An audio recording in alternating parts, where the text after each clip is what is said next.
అత్యంత శక్తివంతమైన ఘట్టాలలో షణ్ముఖోత్పత్తి ఒకటి. ఇది విన్నవాళ్ళు సుబ్రహ్మణ్య లోకాన్నే పొందుతారు అంటారు. అంత శక్తివంతం. ఇది శ్రీరామాయణంలోనే అత్యంత శక్తివంతమైన పరమాద్భుతమైనటువంటి ఘట్టములలో ఒకటి. ఇది ఎంత శక్తివంతం అంటే గర్భిణీ స్త్రీలు కానీ ఈ సర్గల్ని పారాయణ చేస్తే తప్పకుండా వాళ్ళకి సంతానం కలుగుతుంది. సంతానం ఉత్తమమైన సంతానం కలుగుతుంది. ఎటువంటి సమస్యలు లేకుండా వాళ్ళకి ప్రసవం అవుతుంది. గంగానది ఆవిర్భావం గురించి చెప్తూ అత్యద్భుతమైనటువంటి ఘట్టాన్ని ఒకదాన్ని ఇప్పుడు రామచంద్రమూర్తితో విశ్వామిత్ర మహర్షి చెప్తున్నారు.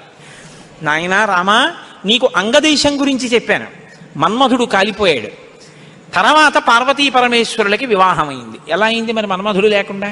ప్రారంభమే ఒక గొప్ప విషయం. అందరి మీద బాణాలు వెయ్యాలి అంటే చేతిలో చెరుకు విల్లు 5 పుష్ప బాణాలు పట్టుకుని బాణాలు వేసేటటువంటి మన్మధుడు నేను బాణాలు వేసి అందరిలోనూ కామ ప్రచోదనం చెయ్యగలనన్న అహంకారంతో అదే పుష్ప బాణాల్ని తీసుకెళ్లి పరమశివుడి మీద కూడా వేసి ఆయన మనసు కదిపి పార్వతీదేవి యందు అనురక్తుడయ్యేటట్టు చెయ్యగలననేటటువంటి అహంకార బుద్ధితో ఒక్క బాణాన్ని తీసి ప్రయోగించడానికి సిద్ధపడేటప్పటికే బహిర్ముఖుడైనటువంటి పరమశివుడు కనుతెరిచి చూసి తన మీదే బాణ ప్రయోగానికి సిద్ధపడుతున్న మన్మధుడి మీద ఆగ్రహం చెంది 3వ కన్ను తెరిస్తే భస్మ రాశి అయి మన్మధుడు కింద పడిపోయాడు. కాబట్టి సృష్టి ఆగిపోయి ఉండాలి కదా. ఇప్పుడు మన్మధుడు లేడుగా. మరి అప్పుడు పార్వతీ కళ్యాణం ఎలా అయింది అంటే అమ్మవారు ఏం చేసిందంటే ఏ ఆయుధములను మన్మధుడు పట్టుకుంటాడో వాటిని ఆవిడ పుచ్చుకుంది. 5 పుష్ప బాణాలని చెరుకు విల్లు ఆవిడే పుచ్చుకుంది. కామాక్షి, కంచి కామాక్షి అదే కదండి. ఇప్పుడు ఆవిడ ఇలా పట్టుకుంటే ఇంతటి పరమశివుడు వశుడైపోయాడు. అయిపోయి తాళి కట్టాడు. సంసారంలోకి వచ్చి ఆవిడ పక్కన కూర్చున్నాడు. ఇప్పుడు ఆవిడ శివకామ సుందరి. ఆమె అంత సౌందర్యంతో ఎవరి కోసం కూర్చుంది? మనకి తండ్రిని తెచ్చి కూర్చోబెట్టడానికి. ఆవిడ శివుడికి సౌందర్యం, బాహ్య సౌందర్యం, శివకామ సుందరి. మీకు నాకో అఖిలాండేశ్వరి, జగజ్జనని. ఈ లోకానికంతటికీ తల్లిదండ్రులైన పార్వతీ పరమేశ్వరుల్లో అమ్మ సౌందర్యం పరమశివుడి కొరకు, అమ్మ యొక్క అంత సౌందర్యం అమ్మతనం మన కొరకు. మనకి జగదంబ, జగజ్జనని, ఆయనకి భార్య. కాబట్టి ఇప్పుడు ఆవిడ తన ప్రజ్ఞతో పెళ్లి చేసుకుంది. మన్మధుడి గొప్పతనంతో పెళ్లి చేసుకోలేదు. మన్మధుడికి ఏం చేసింది? శివుణ్ణి తెచ్చి తన భర్తగా కూర్చోబెట్టుకుని, పిచ్చాడా ఇంకెప్పుడు ఆయన మీద వేయకు బాణాలు, ఇగో మిగిలిన వాళ్ళ మీద అంటావా వేయి అని పట్టుకెళ్ళి మళ్ళీ ఆయన చేతిలో పెట్టింది. ఇప్పుడు ఆయన ఏం చేశాడు? శరీరం లేదు కానీ మునులను కూడా మోహపెడుతున్నాడు. ఎందుకు పెట్టగలుగుతున్నాడు? అమ్మ తన కడగంటి చూపుతో ఇలా చూసి వేయి బాణాలు పర్వాలేదు, లోకం మీద వెయ్యండి అంటే అదేమిటండి మన అలా పాడు చేసేయడం ఏమిటండి మీరు అనుకోకండి. అమ్మవారు ఆ శక్తి మన్మధుడికి ఎందుకు ఇచ్చింది అంటే మనం పితృరుణం తీర్చుకోవడానికి. తండ్రి రుణం తీరాలంటే మనం సంతానాన్ని కనాలి, అందుకిచ్చింది. కాబట్టి ఇప్పుడు వివాహమైనటువంటి పార్వతీ పరమేశ్వరులు ఏకాంతంలో విహరిస్తున్నారు. వాళ్ళిద్దరూ అలా క్రీడించడం మొదలుపెట్టి 100 దివ్య సంవత్సరాలు పూర్తయిపోయాయి. వాళ్ళిద్దరూ ఏకాంతంలోంచి బయటికి రాలేదు, వాళ్ళకి బిడ్డ పుట్టలేదు. దేవతలందరూ కలుసుకున్నారు. పార్వతీ పరమేశ్వరులు ఇద్దరూ కనపట్టలేదంటే కొత్తగా పెళ్ళయింది కదా, 100 దివ్య సంవత్సరాల నుంచి విహారం చేస్తున్నారు. ఒక చిత్రమైనటువంటి ఆలోచన వచ్చింది వాళ్ళకి. ఒరే, అసలు పార్వతీదేవి శక్తి స్వరూపిణి, పరమశివుడు తేజపుంజం మహానుభావుడు. ఇప్పుడు వాళ్ళిద్దరి యొక్క శుక్రశోణితములు కలిస్తే, తేజస్సులు కలిస్తే ఈ లోకంలోకి ఒక కొత్త ప్రాణి వస్తే అసలు అటువంటి భూతమును అంటే అటువంటి ప్రాణిని మనం చూడడం కుదురుతుందా? అది ఎంత తేజోవంతంగా ఉంటుంది? ఎవరు వహిస్తారు ఆ భూతాన్ని? ఎవరు చూడగలరు ఆ ప్రాణిని? కాబట్టి మనం పరమశివుణ్ణి వెళ్ళి అడుగుదాం, మీరు రతిక్రీడ విరమించి బిడ్డల్ని కనద్దు అని అడుగుదాం అన్నారు. అయితే మీరు నన్ను మాట అడగచ్చు, ఏమండి బుద్ధి ఉందా అసలు ఈ మాట? వాళ్ళు అన్నారనుకోండి, మీరు ఎలా చెప్పారండి అని అడుగుతారు నన్ను. అసలు దేవతలకు ఎందుకండి ఈ వ్యవహారం? వాళ్ళు అలా ఎందుకు అనాలి? అలా అంటే మాత్రం దాన్ని మేము ఎలా అంగీకరించగలం ఈ విషయాన్ని? మీరు కంగారు పడిపోకుండా ఉండండి, నేను తర్వాత చెప్తాను ఎందుకు వస్తుందో.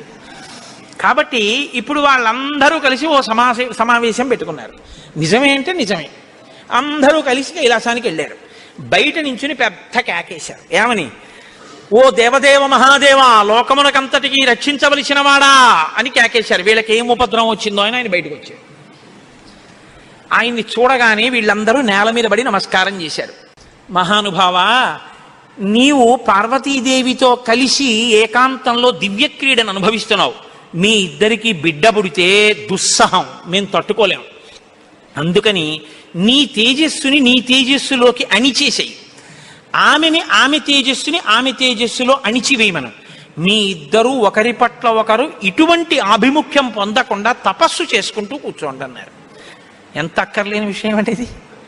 అంటే ఆయన అన్నాడు, తండ్రితనం అండి, తప్పకుండా మీకు అలాంటి ఇబ్బంది ఉంటుందంటే నేను ఇటువంటి భూతమును సృష్టించాను, అలాగే వెళ్ళిపోతాను. కానీ ఇప్పటికే చాలా కాలంగా పార్వతీదేవితో నేను క్రీడించి ఉన్న కారణం చేత నా రేతస్థానం నుంచి తేజస్సు కదిలిపోయింది. ఇప్పుడు కదిలిపోయిన తేజస్సు పడిపోతుంది. నేను పార్వతీదేవి యందు వదిలిపెట్టద్దని మీరు అంటున్నారు. మరి నేను నా తేజస్సుని ఎక్కడ విడిచిపెట్టను, ఎవరు భరిస్తారు చెప్పండి అన్నారు. భరించడం అనేటప్పటికీ వాళ్ళు ఎవరు గుర్తొచ్చారో తెలుసా అండి? భూమి గుర్తొచ్చింది. అన్నీ ఆవిడేగా భరిస్తుంది, పాపం ఆవిడే భరించాలి. అందుకని వాళ్ళందరూ కలిసి ముక్తకంఠంతో భూమిని చూపించారు. చూపించి ఈ భూమి భరిస్తుంది, దీని మీద వదిలేసేయండి. భూమి ఏమనాలి? అదేమిటయ్యా, ఆయన భార్య యందు ప్రవేశపెట్టబడవలసినటువంటి శివతేజస్సు నా మీద ఎలా విడిచిపెడతాడు? నేనెలా స్వీకరిస్తాను? భూకాంత, ఆమె స్త్రీ, భూదేవి నాలోకి ఎలా ప్రవేశిస్తుంది? శివవీర్యం దోషం అవుతుంది కదా, నేను పుచ్చుకోననాలి. ఆవిడ సంతోషించింది. శివవీర్యం నాలో ప్రవేశించడం అంటే అదృష్టం కదా అనుకుని తప్పకుండా పుచ్చుకుంటానని అనేటప్పటికీ పరమశివుడు ఏం చేశాడంటే ఆయన తేజస్సుని భూమి మీద వదిలిపెట్టేశాడు. అది ఉత్తర క్షణం భూమి అంతటా పాకేసింది. పాకేసి పర్వతాల్లో, నదుల్లో, సముద్రాల్లో, చెట్లలో పరివ్యాప్తమైతే ఆ తేజస్సు యొక్క స్థితిని భూమి తట్టుకోలేకపోయింది. తట్టుకోలేక పెద్ద పెద్ద కేకలేసింది ఆవిడ. నా ఒళ్ళు మండిపోతోంది, దగ్ధమైపోతోంది నా శరీరం అంతా, శివవీర్యాన్ని నేను భరించలేకపోతున్నాను, దాని శక్తి నేను తట్టుకోలేకపోతున్నాను, కాబట్టి నేను విడిచిపెట్టేస్తాను, నాలోకి వచ్చిన వీర్యాన్ని దేనిలోకి విడిచిపెట్టను అని అడిగింది ఆవిడ. ఇప్పుడు దేవతలందరూ ఒకరి మొహాల్లో ఒకళ్ళు చూసుకుని అన్నారు, ఒళ్ళు మండిపోతోంది తట్టుకోలేనన్నావు కాబట్టి ఎవడు మండిస్తాడో వాడిలో వదిలేయన్నారు. అంటే అగ్నిహోత్రుల్లో వదిలేయమన్నారు. అంటే ఇప్పుడు ఆవిడేం చేసింది? తనలో పడినటువంటి శివవీర్యాన్ని అగ్నిహోత్రుల్లోకి వదిలిపెట్టేసింది. ఇదంతా రెప్పపాటు కాలంలో జరిగిపోయింది. పెద్ద పెద్ద అరుపులు, కేకలు, ప్రార్థనలు, హడావిడి. బయటికి వెళ్ళిన శివుడు లోపలికి రాలేదు. అమ్మవారికి అనుమానం వచ్చింది, ఏం జరిగింది అని. పార్వతీదేవి బయటికి వచ్చింది. బయటికి వచ్చి ఏం జరిగిందని అడిగింది. మేమందరం ఇలా ప్రార్థన చేశామమ్మా, మీ ఆయన తేజస్సు భూమిలోకి విడిచిపెట్టాడు, భూమి తట్టుకోలేక అగ్నిలోకి విడిచిపెట్టింది అంది. మీ ఇద్దరికీ సంతానం కలగకుండా తపస్సు చేసుకోమని కోరిక కోరామమ్మా అన్నారు. ఆవిడంది, ఏ ఆడదైనా అమ్మ కావద్దంటే ఒప్పుకుంటుందండి? ఎర్రబడిన కళ్ళతో అమ్మవారంది, అక్కరలేని విషయంలో జోక్యం చేసుకున్నారు. మీరు చెప్పకూడని మాట చెప్పారు. నన్ను తల్లిని కావద్దు అని శాసించారు. నాకు బిడ్డలు పుట్టకూడదు అని వరం అడిగారు. నాయందు ప్రవేశపెట్టబడవలసినటువంటి శివవీర్యాన్ని భూకాంత యందు ప్రవేశపెట్టారు.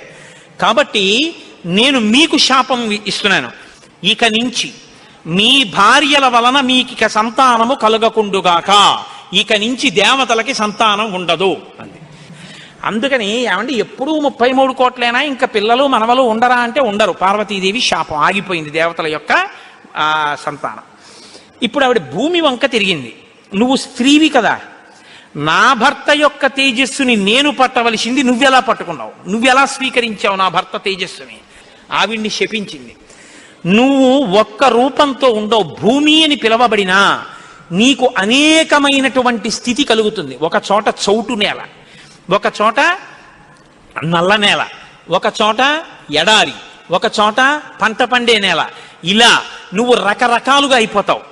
అంతేకాదు, బహుభార్య భవిష్యసి, నీకు ఒక్క భర్త ఉండడు. నీ భర్త కానివాడి వీర్యం నువ్వు పుచ్చుకున్నావుగా, నీకు ఇంకా ఎంతమంది భర్తలో లెక్కుండరు. అందుకే రాజ్యాన్ని పాలించిన వాడందరూ భూమిపతులే. ఎంతమంది ఆవిడికి భర్తలు లెక్కలేదు. కారణం ఏమిటంటే పార్వతీదేవి శాపం. ఏ ఆడదైనా కోరుకునేది ఏమిటంటే భర్త వలన కొడుకుని కనాలి, ఆ కొడుకు పేరు ప్రఖ్యాతులు తేవాలి, తల్లి సంతోషించేటట్టు ప్రవర్తించాలని కోరుకుంటాడు. ఏ తల్లి ఈ లోకంలో ఏ ఒక్కటి సహించదో అది నీ యందు నిజమగుగాక. ఏ తల్లి అయినా ఏది సహించలేదు, ఎంత తప్పైనా సహిస్తుంది. కానీ అమ్మ వంక ఆడదాన్ని చూసినట్టు చూశాడు అనుకోండి కొడుకు, అమ్మ మాత్రం ఒక్కనాటికి క్షమించదు. ఇంకా అమ్మలో ఆడతనాన్ని చూడకూడదు. ఇంకంతకన్నా పవిత్రంగా మాట్లాడడం కష్టం, ఇంకంతకన్నా నేను దిగి మాట్లాడను. కాబట్టి అమ్మతనాన్నే చూడాలంతే కొడుకు. కానీ నీ విషయంలో ఏమవుతుందో తెలుసా, నీ కొడుకులందరూ నీకు భర్తలవుతారండి. అందుకే భూమిపతి పతే, ఆయన తర్వాత ఆయన కొడుకు, ఆయన భూమిపతి. ఎంత దారుణం అండి అది. ఒక ఆయన పరిపాలిస్తున్నాడు, ఆయన భూమిపతి, ఆయనకి కొడుకు పుట్టాడు. ఇప్పుడు భూమికి ఆయన ఏమవ్వాలి? కొడుకు. ఆ భూమిపతి వెళ్ళిపోయాడు, ఇప్పుడు ఈయనేమవుతాడు? ఈయన భూమిపతే, తన కొడుకు తనకి భర్త. ఇంతకన్నా దారుణమే ఉంది? ఇది పార్వతీదేవి శాపం. నాకు బిడ్డలు కలగకుండా చేశారు కాబట్టి మీరు ఈ శాపం అనుభవించండి అని వాళ్ళు లోపలికి వెళ్ళిపోయారు. ఇప్పుడు వీళ్ళందరూ ఇలా వేళ్ళు విరిచారు. ఒరే, అక్కర్లేని విషయంలో జోక్యం చేసుకున్నాను రా, ఎవడరా ఈ మాట చెప్పింది అసలు అన్నారు. వాడు ఉంటాడేమిటి ఇంక అక్కడ. ఇప్పుడు అందరూ భారంగా తలకాయలు వంచుకుని ఇళ్ళకెడితే వీళ్ళ శిఖలు ఎవరు పట్టుకుంటారు? ఒరే, ఎందుకు వెళ్ళావురా నువ్వు, నీ వల్ల నాకు ఇంకా బిడ్డలు కలగరని వాళ్ళు పట్టుకుంటారు. కాబట్టి ఇప్పుడు వాళ్ళందరూ ఇళ్ళకెళ్ళారు. హిమాలయ పర్వత ప్రాంతంలో పార్వతీ సహితుడై పరమశివుడు మాత్రం హాయిగా కూర్చుని తపస్సు చేసుకుంటున్నాడు. ఇంకా వాళ్ళిద్దరికీ బిడ్డలు పుట్టకూడదు అన్నారుగా, అందులో ఆయన వెళ్ళి తపస్సు మొదలెట్టాడు. గొడవ ఎక్కడొచ్చింది? ఇక్కడతో ఏమైపోలేదు గొడవ. తారకాసురుడని వాడు బయలుదేరాడు. వాడికి తెలిసే విషయం, ఇక పార్వతీ పరమేశ్వరులకి బిడ్డలు పుట్టరని, దేవతలకి బిడ్డలు పుట్టరని తెలుసు వాడికి. వాడు బ్రహ్మగారి గురించి తపస్సు, వాడు చాలా తెలివైనవాడు. వాడు నాకు చావుద్దన్నాడు, అది కుదరదన్నాడు ఆయన. అయితే పార్వతీ పరమేశ్వరులకు కొడుకు పుడితే వాళ్ళ చేతిలో చచ్చిపోతానన్నాడు. బ్రహ్మగారు ఏమంటారు? తథాస్తు అన్నారు. ఇంకా వాళ్ళకి పుట్టరు, నేను చావను, అది వాడి ధైర్యం. ఇప్పుడు వాడు ఎవరిని కొట్టడం మొదలెట్టాడు? దేవతల్ని. ఇప్పుడు వాళ్ళేం చెయ్యాలి? ఇప్పుడు వీళ్ళందరూ ఎక్కడికి వెళ్ళి అడిగారు, మీకు బిడ్డలు కలగకూడదు, మీ ఇద్దరు తపస్సు చేసుకోండి అని. వీళ్ళే అడిగారు పార్వతీ పరమేశ్వరుని. వాళ్ళిద్దరూ తపస్సుకి వెళ్ళిపోయారు. ఇప్పుడు వెళ్ళి మీ ఇద్దరు బిడ్డలు కనండి అన్నారు అనుకోండి, ఇంకేమైనా ఉందా? వద్దన్నావు, అన్ని శాపాలు ఇచ్చేసింది ఆవిడ.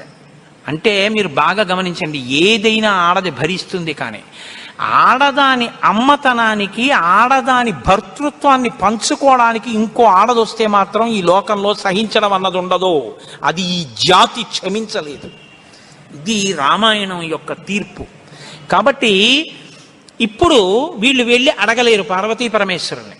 కొడుకు పుడితే తప్ప వీళ్ళకి బతుకులేదు. ఎందుకని? వీళ్ళని చాలా బాధ పెట్టేస్తున్నాడు తారకాసురుడు. కాబట్టి ఇప్పుడు ఏం చెయ్యాలో అర్థం కాక పార్వతీ పరమేశ్వరులను అడగలేక చతుర్ముఖ బ్రహ్మగారి దగ్గరికి వెళ్ళారు. వెళ్ళి, అయ్యా ఎలాగండి, పార్వతీ పరమేశ్వరులకు కొడుకు పుడితే తప్ప మేము రక్షింపబడం, ఇప్పుడు పుట్టే మార్గం ఏమైనా ఉందా అని అడిగారు. అడిగితే ఆయన అన్నారు, ఒరే, పార్వతీ పరమేశ్వరులకి ఇంక పిల్లాడు పుట్టడం అనేటటువంటి విషయాన్ని మీరు నేను ఇక వెళ్ళి అడగడం అన్న విషయం మర్చిపోండి. పోనీ మన దగ్గర శివుని యొక్క తేజస్సు ఉంది ఇంకాను. అగ్నిహోత్రుడు పుచ్చుకుని ఉంచాడుగా, అగ్నిహోత్రుల్లో ఉందిగా. అంటే యాపిల్ పండు ఫ్రిడ్జ్లో పెట్టుకున్నట్టు అగ్నిహోత్రుడి దగ్గర ఉంది అది. పోని దాన్ని తెచ్చి ఎవరిలోకైనా నిక్షేపిద్దామంటే మీ భార్యలు ఎవ్వరికీ పిల్లలు పుట్టరు, ఆవిడ శాపం ఉందిగా. పైగా ఆ శివవీర్యాన్ని భూకాంత పుచ్చుకుందనేగా అన్ని శాపాలు ఇచ్చింది.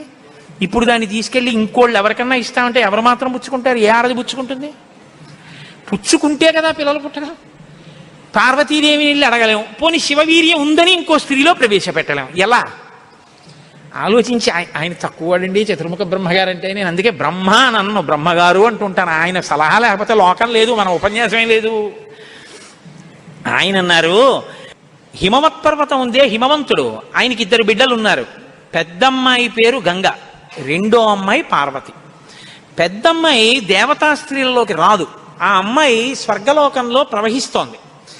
ఇప్పుడు తనకి బిడ్డలు పుట్టలేదన్న బాధ ఎప్పుడు పోతుందంటే, తన భర్త యొక్క వీర్యం తన అక్కగారిలోకి ప్రవేశించి బిడ్డ పుడితే తన అక్క కొడుకు తన కొడుకేగా. అందుకుని కొంచెం మనసు కుదుటపరుచుకుని పోన్లే బిడ్డ పుట్టాడని సంతోషిస్తుంది. అక్క జోలికి వెళ్ళదు, ఎందుకంటే కొంచెం ఆప్యాయత అన్నదోటి ఉంటుంది. అక్క కొడుకు తన కొడుకే అవుతాడు కాబట్టి. మనం పార్వతీదేవి కోప్పడకూడదంటే ఆ గంగాదేవి యందు ఈ శివవీర్యాన్ని నిక్షేపించాలి. ఇప్పుడు శివవీర్యం ఎవరి దగ్గర ఉంది? అగ్నిహోత్రుడి దగ్గర ఉంది. ఇప్పుడు అగ్నిహోత్రుడు ఏం చేయాలి? గంగాదేవిలో విడిచిపెట్టాలి. గంగాదేవి ఒప్పుకోవద్దు. కాబట్టి మీరేం చేయాలి? మీరేగా వెళ్ళి ప్రార్థన చేశారు, మీరే వెళ్ళి అగ్నిహోత్రుడిని గంగని ప్రార్థన చేయండి అన్నారు. ఇప్పుడు గంగాదేవి దగ్గరికి వెళ్ళి, అమ్మ ఏమనుకోవద్దు, శివవీర్యం అగ్నిహోత్రుడి దగ్గర ఉంది, నువ్వు అది బుచ్చుకో అంటే చీ నోర్ముయ్యి అంటే. అందుకని ఈ మాట ఎవరు చెప్పాలో ఒక్క పురుషుడు చెప్పాలి. పురుషులందరూ వెళ్ళి చెప్తే అసహ్యంగా ఉంటుంది. మీరు వెళ్ళి అగ్నికి చెప్పండి, అగ్ని వెళ్ళి ఆవిడికి చెప్తారని. ఎందుకంటే ఇంత ఇబ్బంది అంటే ఇది గట్టిగా చెప్పుకునేది కాదు. ప్రయత్నం చేస్తున్నారు. పార్వతీ పరమేశ్వరులకి పుత్రుడు కలిగేటట్టని తెలిస్తే చంపి అవతల పారేస్తాడు ఆయన తారకాసురుడు. అందుకని ఎవరికీ తెలియకుండా జరగాలి ఈ పని అంతాను. ఇప్పుడు వీళ్ళందరూ కలిసి అగ్నిహోత్రుడి దగ్గరికి వెళ్ళారు. అయ్యా ఎంత గొప్ప సలహా చెప్పావు, ఏదో ఓ కారు చీకటిలో కాంతిరేఖ, కఠినమైన సాక్ష్యానికి సూక్ష్మమైన రంధ్రం దొరికాయి, ఇక మేము అల్లుకుంటాం కథ అన్నారు. బ్రహ్మగారికి పూజ చేసి నమస్కారం చేసి బయలుదేరి అగ్నిహోత్రుడి దగ్గరికి వెళ్ళారు. వెళ్ళి ఆయనతో అన్నారు, ఇప్పుడు మాట్లాడడం కొంచెం జాగ్రత్తగా మాట్లాడడం మొదలెట్టారు. ఇది దేవకార్యం, ఏదో మేము సరదాగా నువ్వు బట్టికెళ్ళి అక్కడ విడిచిపెట్టు ఇలాంటి మాటలు చెప్పడానికి రాలేదు.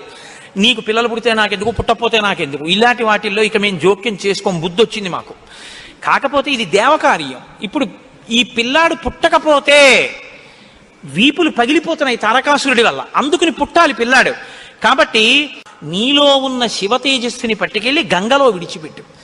గంగ పుచ్చుకుంటే, గంగకి కొడుకు పుడితే ఆ పిల్లవాడు పార్వతీ పరమేశ్వర పుత్రుడి కిందకు వస్తాడు. ఎందుకంటే పార్వతీదేవి అంగీకరిస్తుంది కాబట్టి.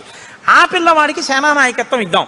వాడు సేనాధిపతి అయితే వాడి చేతిలో తారకాసురుడు చచ్చిపోతాడు.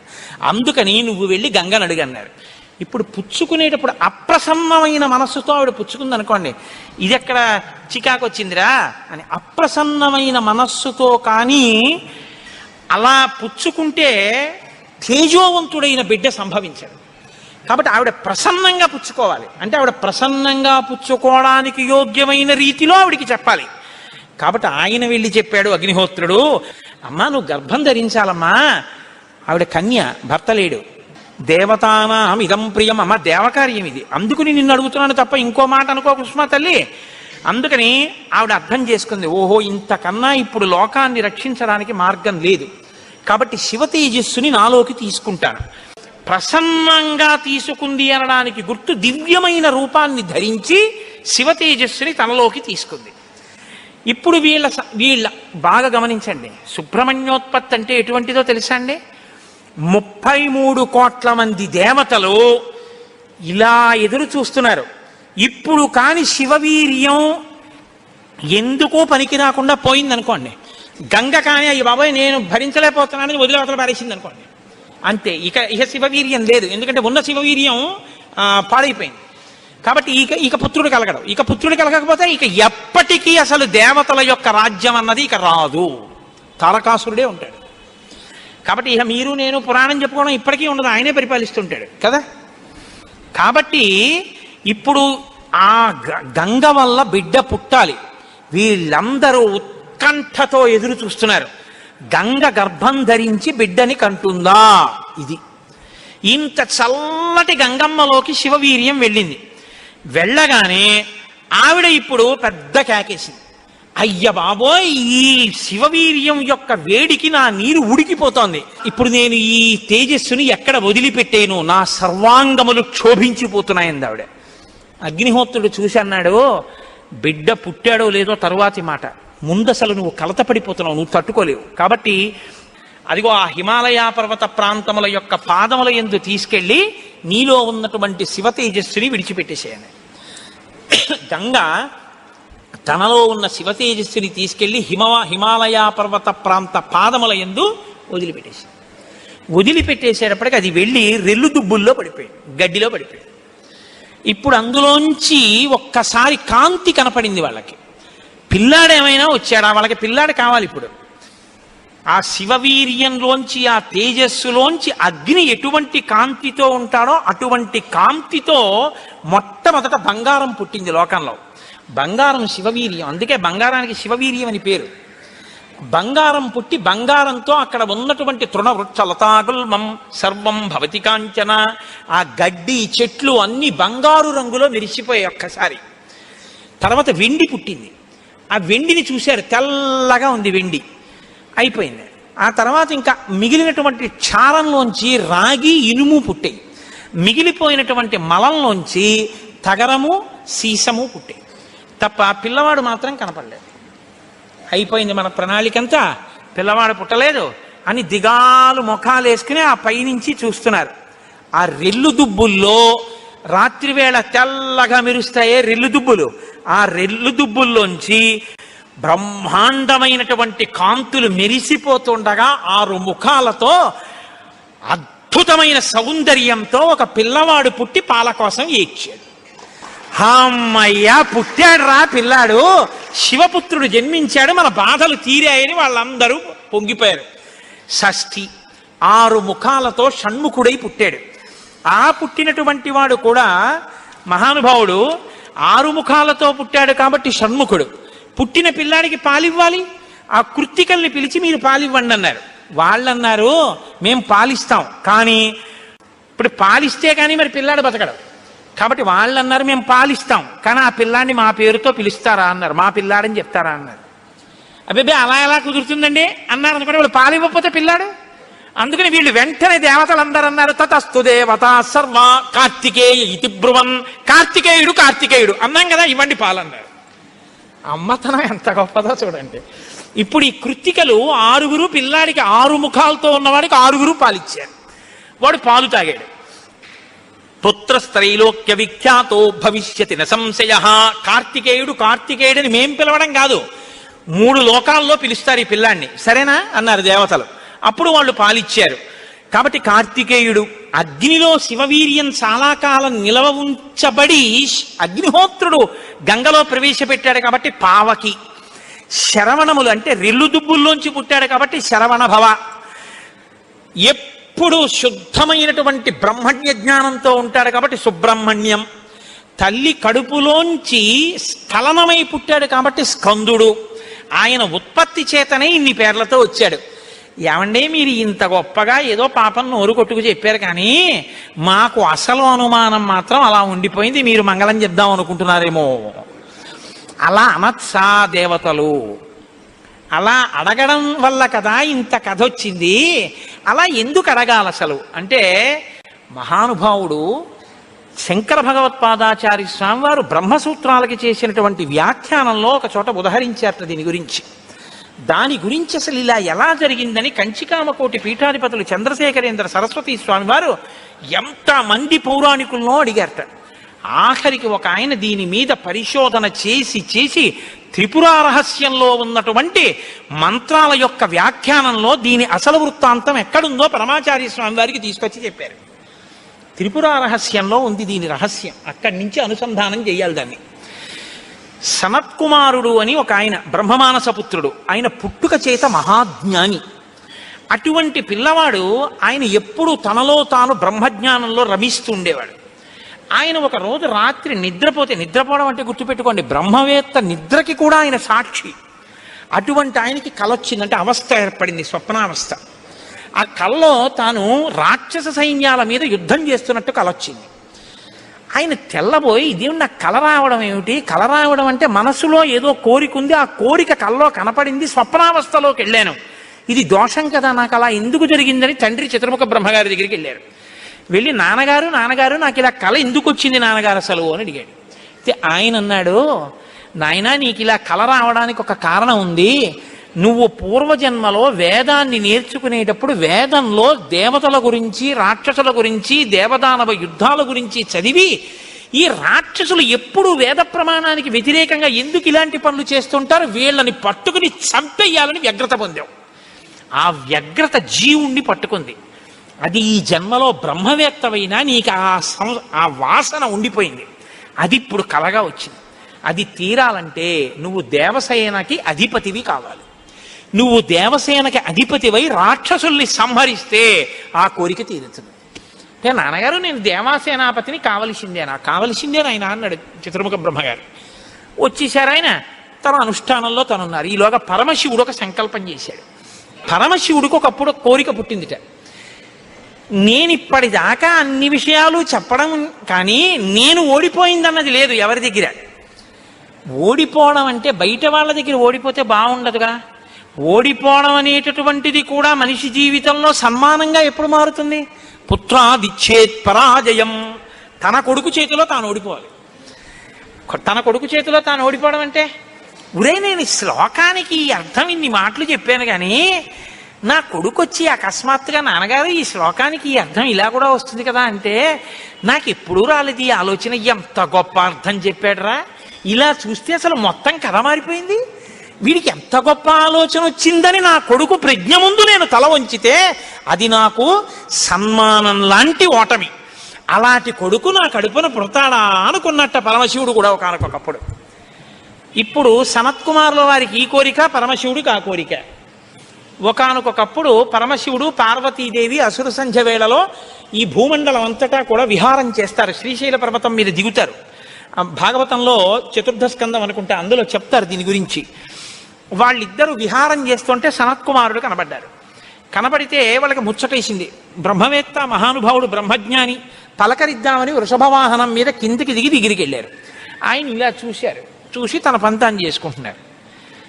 ఇద్దరు అలా నిలబడ్డారు. ఆయన ఏం పలకరించలేదు.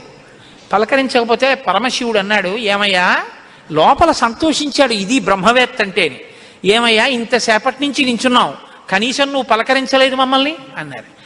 ఏంటి నువ్వు కొత్తగా కనపడ్డం ఏమిటి, నాకు లోకమంతా నువ్వు తప్ప ఇంకోటి కనపడితేగా, నువ్వే కనపడుతున్నది, బ్రహ్మవేత్తకి ఏం కనపడుతుందండి? విశ్వం కనపడదు, విశ్వనాథుడు కనపడతాడు. లోకం కనపడదు, లోకేశ్వరుడు కనపడతాడు. కాబట్టి నాకు కనపడుతున్నదే నువ్వు, ఇవాళ కొత్తగా కనపడడం ఏమిటి, నాకు ఎప్పుడు నువ్వేగా కనపడదు, కొత్తతనం ఏముంది, అందుకని అలా కూర్చున్నాను అన్నాడు. లేచి నిలబడి మాట్లాడకుండా అలా మాట్లాడితే శపిస్తాను తెలుసా అన్నాడు. శపిస్తే ఏమవుతుంది స్వామి? దేహానికి ఏమైనా బాధ కలుగుతుంది, అది నేనైతేగా, నేను ఆత్మని, ఆత్మకి శాపం ఏముంటుంది? ఆత్మయే నేను, నేనే నువ్వు, ఉన్నది ఒక్కటే, దానికి శాపం లేదు స్వామి, అందులో నా భయం లేదన్నారు. ఓహో ఏమి ద్వంద్వాతీతుడు రా మహానుభావ, ఇది బ్రహ్మజ్ఞానం అంటే. కాబట్టి నిన్ను చూసి నేను మురిసిపోతున్నాను, నీకేదైనా వరం ఇస్తాను పుచ్చుకో అన్నారు. ఆయన అన్నారు, వరం ఇస్తావా? మళ్ళీ ఇదో మోహం, వరం ఇవ్వడం శాపం ఇవ్వడం ఏమిటి ద్వంద్వాలు, నాకేం అక్కర్లేదు, నీకేమైనా కావాలా నేను ఇస్తానన్నారు. అంటే పరమశివుడు అన్నాడు, ఈ మాట నీతో అనిపించడం కోసమే ఇంతసేపు నించున్నాడు, నీలాంటి కొడుకు కావాలి, నువ్వు నాకు కొడుకు అవుతావా అన్నారు. అంటే సనత్కుమారుడు అన్నాడు, నీకే కొడుకునవుతానన్నాడు. అంటే పార్వతీదేవి అంది, ఏది అకేంత దీర్ఘం ఇస్తున్నావు, నీకే కొడుకునవుతానంటా ఏంటి, నీకే కొడుకునంటే నాకు కొడుకువే అంది. అదొక్కటి అడక్కమ్మా అన్నాడు.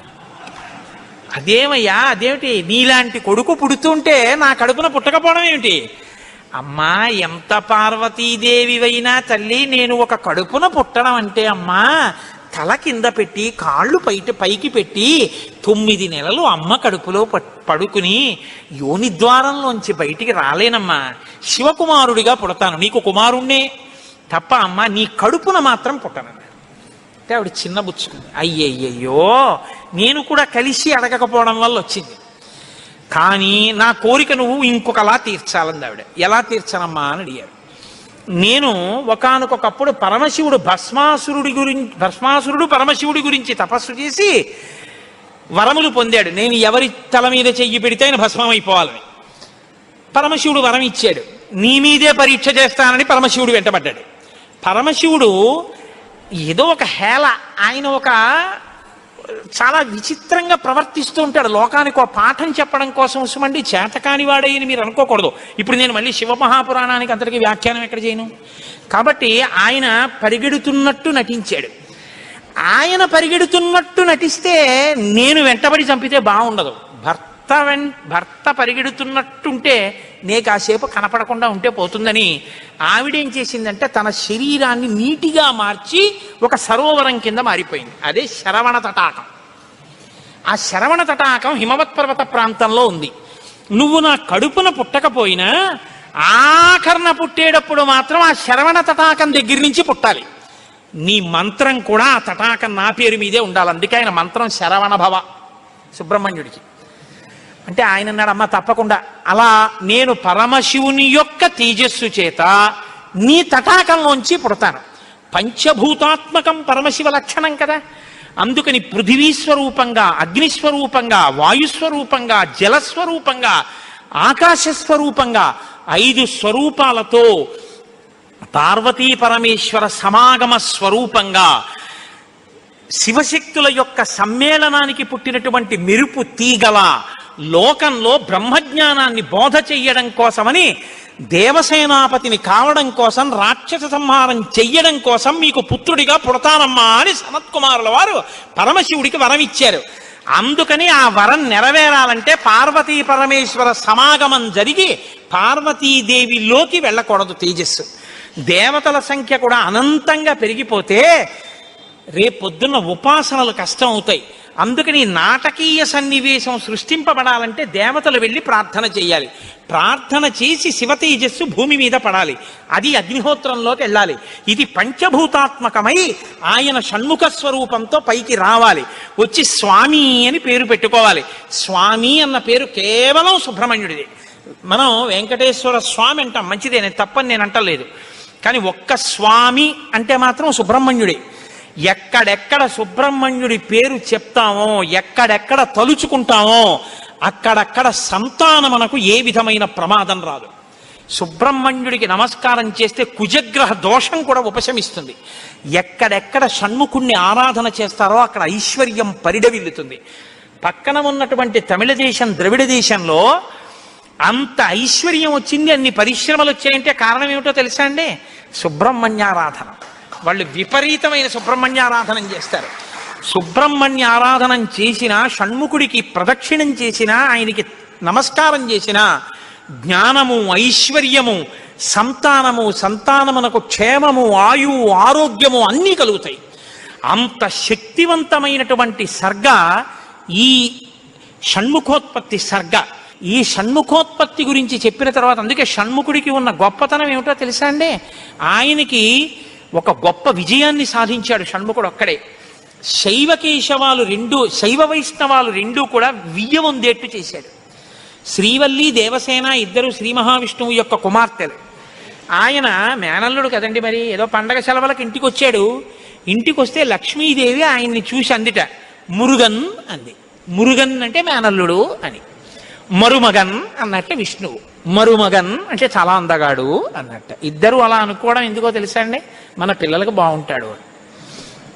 వల్లి, దేవసేన ఇద్దరిని ఇచ్చి సుబ్రహ్మణ్యేశ్వర స్వామి వారికి కళ్యాణం చేశారు. వల్లి, దేవసేన ఇద్దరిని తనకి భార్యలుగా చేసుకున్నాడు కాబట్టి శైవ వైష్ణవాలు రెండు సుబ్రహ్మణ్యుడి వల్లే వియ్యం ఉంది. అంతటి మహానుభావుడు ఆయన. మహాజ్ఞాని, యుక్తకేశుడై గుండుతో గోచి పెట్టుకుని నిలబడి ఉంటాడు.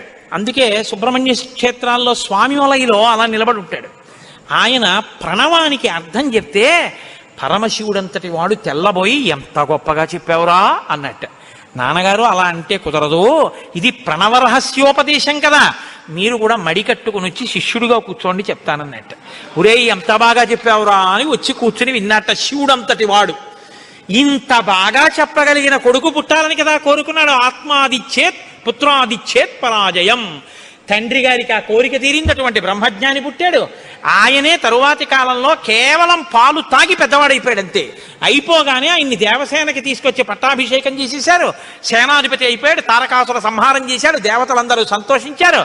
అమ్మ అందరంతా మూర్తీభవించి ఉంటుంది. అందుకే ఇంతంత బుగ్గలు, ఎర్రటి మనిషి, ఆహారాలు, చిన్న పట్టుబట్ట, ఎప్పుడు అమ్మ శక్తి అంతా చేతిలో శూలంగా పట్టుకుని ఆ కుక్కుట ధ్వజం, ఆ నెమలి మీద కూర్చుంటే ముద్దులు మూట కడుతూ ఎంత అందంగా ఉంటాడో. అందుకే సుబ్రహ్మణ్యేశ్వర స్వామి వారి యొక్క మూర్తి వంక అదే పనిగా చూసినా కూడా సత్సంతానం కలుగుతుంది. అంతటి మహానుభావుడు సుబ్రహ్మణ్యుడు.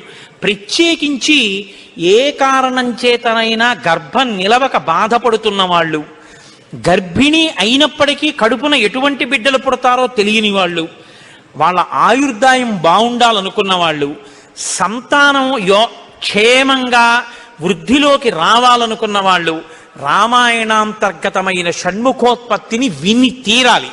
ఇది చెప్పడం కోసమే వాల్మీకి మహర్షి ఫలశ్రుతి చెప్తూ ఓ మాట చెప్పారు. ఎవరు ఈ షణ్ముఖోత్పత్తిని శ్రీరామాయణంలో వింటున్నారో వాళ్ళకి ఎటువంటి చిక్కులు ఉన్నా అన్ని చిక్కులు విడిపోయి అపారమైనటువంటి ధన సమృద్ధి కలుగుతుంది. 2, విశేషమైనటువంటి పుణ్యము స్కందోత్పత్తిని విన్నంత మాత్రం చేత కలుగుతుంది. ఇక్కడే ఆయన కుమార సంభవశ్చైవ అన్న మాట వాడారు. పార్వతీ పరమేశ్వరుల యొక్క కుమారుడు కనుక ఆయనకొక్కడికే కుమారః అన్న నామం. ఎవరు భక్తి శ్రద్ధలతో రామాయణాంతర్గతమైనటువంటి ఈ షణ్ముఖోత్పత్తిని చేతులు కైమోర్చి సుబ్రహ్మణ్యుడికి నమస్కరించి వింటున్నారో అటువంటి వారందరికీ కూడా ఆయుష్మాన్, వాళ్ళకి ఏదైనా అపమృత్యు దోషం జాతకంలో ఉంటే ఆ దోషము ఉపశమించి ఆయుర్దాయం కలుగుతుంది. వాళ్ళ కొడుకులు మనవలు అందరూ క్షేమంగా ఉంటారు. ఏవైనా దుర్గుణములు అలవడవలసినవి ఉంటే అవి పోయి వాళ్ళు వృద్ధిలోకి వచ్చి వంశానికి గొప్ప కీర్తి తీసుకొస్తారు.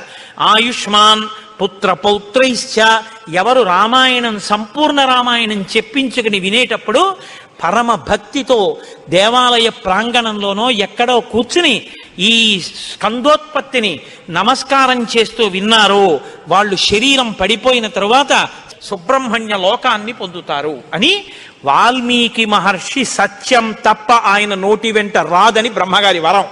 ఆయన ఎప్పుడూ ఫలశ్రుతి చెప్పరు, ఇక్కడ చెప్పారు. అంత గొప్పది షణ్ముఖోత్పత్తి. దీనివల్ల ఉపయోగం పొందిన వాళ్ళు కన్నుల నీరు పెట్టుకుని సంతోషంతో చెప్తారు యథార్థం నిజమేనని. మీకు నేను ఒక రహస్యం చెప్తాను, నేను ఆశ్చర్యపోయాను. తూర్పుగోదావరి జిల్లాలో మల్లవరం అని ఒక క్షేత్రం ఉంది. అక్కడ సుబ్రహ్మణ్యుడు, ప్రత్యక్ష సుబ్రహ్మణ్యుడు, ఇంతలా పాము కోనేటిలో స్నానం చేసి శివలింగాన్ని చుట్టుకుని ఉంటుంది. అది పిల్లలు పుట్టని వాళ్ళు వెళ్ళి నమస్కారం చేస్తే పిల్లలు పుట్టారు. డాక్టర్లు పిల్లలు పుట్టరని సర్టిఫై చేసిన వాళ్ళకి పుట్టారు. ముఖ్యమంత్రులు కూడా వెళ్ళారు పీఠాధిపతులు అక్కడికి. ఆ పాము కారణాంతరాల చేత శివలింగానికే తల కొట్టుకుని శరీరం వదిలితే ఇప్పుడు అలాగే ప్రతిష్ఠ చేశారు. అక్కడ నేను ఆశ్చర్యపోయింది ఏంటంటే, నాకు ఆ దేవస్థానం ధర్మకర్త ఒక ఆయన వచ్చి ఒకసారి ఓ మాట చెప్పారు. బిడ్డలు పుట్టరు అని డాక్టర్లు చెప్పేసినటువంటి వాళ్ళు సుబ్రహ్మణ్య షష్ఠి నాడు ఈ దేవాలయం వెనకాల పడుకుంటారు, వచ్చి బోర్లా పడుకుంటారు ఆడవాళ్ళు. వాళ్ళకి కునుకు పడుతుంది, కునుకు పడ్డాక లేపేస్తాం. ఆ మరుసటి సంవత్సరం వాళ్ళు పసిపిల్లల్ని పట్టుకుని వస్తారండి అని చెప్పారు. నాకు అపనమ్మకం కాదు, చూడాలనిపించింది. కాకినాడ నుంచి చాలా మందిని కలిసి సుబ్రహ్మణ్య భుజంగ స్తోత్రం చేశారు శంకర భగవత్పాదులు. సుబ్రహ్మణ్య షష్ఠి నాడు ఆ దేవాలయంలో చదువుదామని అందరం కలిసి వెళ్ళాం. ఆ రోజు వాళ్ళు నా ప్రసంగం కూడా అక్కడ ఏర్పాటు చేశారు. మీరు నమ్మరు, నేను తెల్లబోయానండి. ఎంతంత సంపన్న కుటుంబాల వాళ్ళు బిడ్డలు పుట్టరు అని బెంగ పెట్టుకున్న తల్లులు చంటి పిల్లలతో ఎంతో సంతోషంగా వచ్చి ఆయనకి నమస్కారం చేసుకుని, అబద్ధం కాదు, నేను ఎంతో మందిని అక్కడ అడిగాను, ఏమమ్మా మీకు ఈయన వలనే కలిగిందా సంతానం అని. ఖచ్చితంగా మేము ఆయన వలనే ఈ అనుగ్రహాన్ని పొందామని ఆ అదృష్టాన్ని పొందారు. మహానుభావుడు సుబ్రహ్మణ్యుడంటే. ఆయనకి నమస్కారం చేస్తే ఎంత స్థితినైనా ఇస్తాడు. ఇది సత్యం, సత్యం పునఃసత్యం. ఇది ఆ శక్తి కలిగి ఉంది, అది నా నమ్మకం. కాబట్టి మీరు స్వామికి నమస్కారం చేయండి.